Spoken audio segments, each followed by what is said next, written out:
Let start. അപ്പൊ ഇത് നമ്മൾ എന്താ പറഞ്ഞത്? Fragrant heaven. ഫ്രാഗ്രന്റ് ഹെവൻ ഇതിന്റെ പ്രത്യേകത എന്താ? ഇത് നമ്മൾ തുടക്കത്തിൽ പറഞ്ഞു തുടങ്ങിയപ്പോ എന്തായിരുന്നു സംഭവം? എന്തായിരുന്നു പണ്ട് ആദ്യം പറഞ്ഞപ്പോ? ഒരു കോമ്പൗണ്ടിന്റെ അകത്ത് ഒരു കോമ്പൗണ്ടിൽ 100 വില്ലകൾ കൊടുക്കുന്നു എന്നായിരുന്നു നമ്മൾ ആദ്യത്തെ പ്ലാൻ. ആദ്യം ഡയറക്ടേഴ്സ് ആവുന്ന 100 പേർക്ക് ഫ്രീ ആയിട്ട് ഓരോ വില്ല കൊടുക്കുക. ഒരു കോമ്പൗണ്ടിന്റെ അകത്ത് 100 വില്ല എം ഡിക്കും ചെയർമാനും, അല്ലെങ്കിൽ ഞങ്ങൾക്ക് രണ്ടുപേരും കൂടെ ഒരു വില്ല അല്ലെങ്കിൽ 2 വില്ല, പിന്നെ ഭാവിയിൽ എന്തെങ്കിലും അങ്ങനെയാണ് പ്ലാൻ ചെയ്തിട്ടുണ്ടായിരുന്നു. പക്ഷേ ഇപ്പോ നിങ്ങളുടെ ഓരോരുത്തരുടെ ആവേശവും ആഗ്രഹവും അല്ലെങ്കിൽ ഈ ഒരു വിജയിക്കാനുള്ള ത്വരകൾ കാണുന്നുണ്ടല്ലോ, അത് അവിടെ നിർത്താൻ തോന്നിയില്ല. ഇതിപ്പോ 100 വില്ല ഉണ്ടാക്കി ഫ്രീ ആയിട്ട് കൊടുക്കുമ്പോ അതിന്റെ കൂടെ തന്നെ നമുക്ക് എന്തെങ്കിലും കൂടെ ഒരു മീൻസ് എന്തായാലും ഫീൽഡിലുണ്ട് കോടികളുടെ ബിസിനസ്, അൾട്രാ ലക്ഷറി പ്രീമിയം പ്രൊഡക്റ്റുകൾ ഇപ്പോൾ സെയിൽ ചെയ്തുകൊണ്ടിരിക്കുന്നത്. അപ്പൊ ആ കൂട്ടത്തിൽ ചെയ്യാൻ പറ്റിയ കുറച്ച് കാര്യങ്ങൾ കൂടെ ഉണ്ടെങ്കിൽ കുറച്ചും കൂടെ നന്നാവില്ലേ എന്ന് ആലോചിച്ചപ്പോഴാണ് ഞങ്ങൾ ഇങ്ങനൊരു പ്ലാൻ ഉണ്ടാക്കിയത്. അതായത് ഇതൊരൊറ്റൊരു കോമ്പൗണ്ടില് നമ്മുടെ നെടുമ്പാശ്ശേരി എയർപോർട്ടിൽ നിന്നും അധികം ദൂരത്തിലല്ലാതെ ഏകദേശം ഒരു 20 മിനിറ്റ് യാത്ര, അങ്ങനെ തന്നെ പിടിച്ചോ. എപ്പോഴും ഫ്ലൈറ്റ് ഇങ്ങനെ ടേക്ക് ഓഫ് ചെയ്യണം, ലാൻഡ് ചെയ്യണം കണ്ടുകൊണ്ടിരിക്കാം. ഇത് പെരിയാറിന്റെ തീരത്ത് കൂടെ ആണെങ്കിലോ പുഴയുടെ സൈഡിൽ.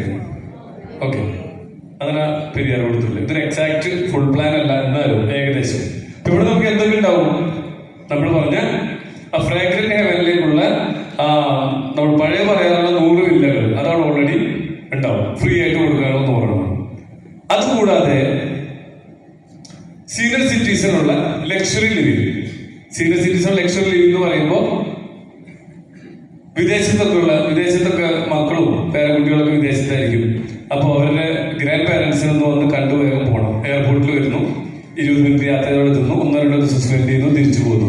അപ്പൊ അവിടെ ഫെസിലിറ്റി കൊടുക്കുന്നതോ ഒരു 5 സ്റ്റാർ ഹോട്ടലിൽ താമസിക്കുന്ന പോലെ.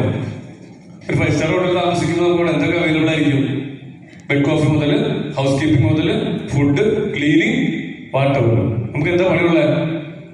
ഒരു പണിയില്ല. ഒന്ന് രാവിലെ എക്സസൈസിന് വേണ്ടി നടക്കാൻ പോവുക, ജിമ്മിൽ പോവുക, വൈകുന്നേരം ആകുമ്പോൾ പ്ലേ ഗ്രൗണ്ടിലെ കുട്ടികളൊക്കെ വരുമ്പോൾ അവരൊക്കെ ഇരുന്ന് ഒന്ന് സോഷ്യൽ യാത്രയൊക്കെയുള്ള പണികൾ.